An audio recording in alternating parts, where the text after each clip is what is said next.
It's terrible. It still is terrible. I mean, I'm thankful for these guys because obviously I come over here and I get cheered up. I kind of forget about the outside world and everything, but I still have terrible days, terrible nights, terrible mornings, but it's getting better every day, and I just trying to make him pride in everything I do.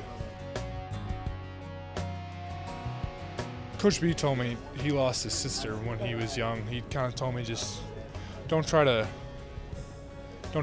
erase him. Try to always remind him, always talk about him. So I'm always talking about him with my friends in the car. Every time I get in the car, I'm listening to oldies, his favorite music.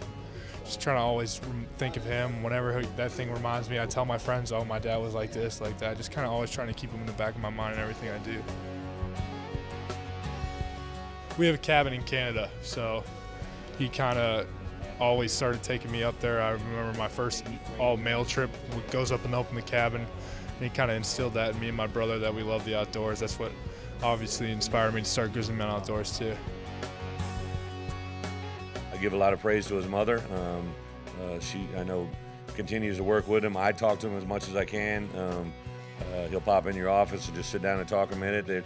And I explained to him, hey, the days that you've had are normal. You know, I lost a sister early in life, and so many people reached out to him when that happened. I think he's just, over the course of time, been able to grasp it. He's never going to lose sight of it. His dad was a tremendous person in his life, and I think just as you go through time, it gets a little bit easier, never forgotten, but I think that's probably helped him. He's just been incredible. He's been, I mean, obviously a mentor, a coach, but he's been so much more too.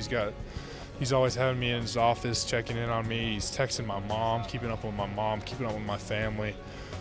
Always looking out for me with his best interest. His wife, Jen, has been amazing with me. It's unbelievable. Come in here, I knew I'd get a coach and everything like that, but he's been far more than that, that's for sure. And while Coach Bielema has helped Frank get through this tough time in his life, the senior lineman has also been inspired by playing in front of the Razorback Nation.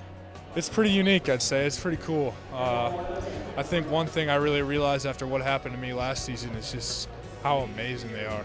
I got letters, I got a cake, I got people tweeting at me, people Facebooking me, people messaging me, just so much support just for me as a person, not even me as a football player, which is pretty cool. And then you go out there and you're playing as football, you realize how much these people care about you, not only as a football player, but as a person, and it just makes you want to play even that much harder for them.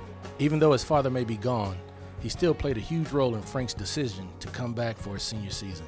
He kind of always said, like, don't dream, which is weird, but we always had goals. And the goal is to be taken in the first round. So one of those things, coming back, obviously evaluating everything, that's my goal this year. So that was kind of one of the main reasons. Center right in the middle of your screen here, man. That guy is an animal. That guy doesn't just look to block, he looks to finish. What did Bielema tell us yesterday? He said of all of the players he's ever been around, he has never been around a guy that was more of a layup to say, from the time I saw him, you're going to play 10 or 12 years in the NFL. There's just no doubt about it. He's the best lineman we've seen.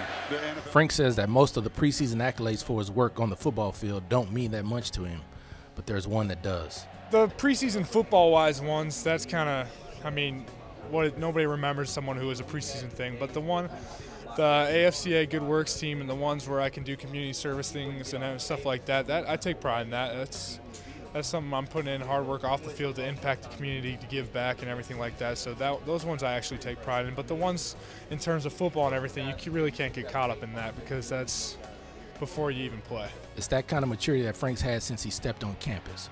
But he says he was still able to learn something this past year. Well, you definitely get perspective, just realizing you can't take anything for granted, especially just anyone around you, whether it's your teammates, the trainers. I try to be more positive about everything and just enjoy all the little things that there is in life.